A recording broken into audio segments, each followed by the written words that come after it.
আপনার গত রাত্রে আমরা আপনার ওই যে জাহান পত্রিকার যে বর্তমান সম্পাদক আপনার নাদিম আলম, তাহার বাড়িতে আমরা গোপন সংবাদের ভিত্তিতে সংবাদ পাই যে সেখানে মাদক বেচাকেনা হইতেছে এবং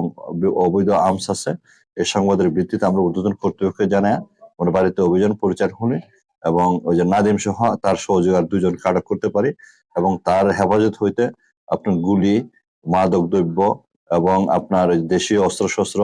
বিপুল পরিমাণ যা আপনার এবং সে পাম অয়েলের প্রায় অনেকগুলাই ভেজাল জাতীয় জিনিস পাইছি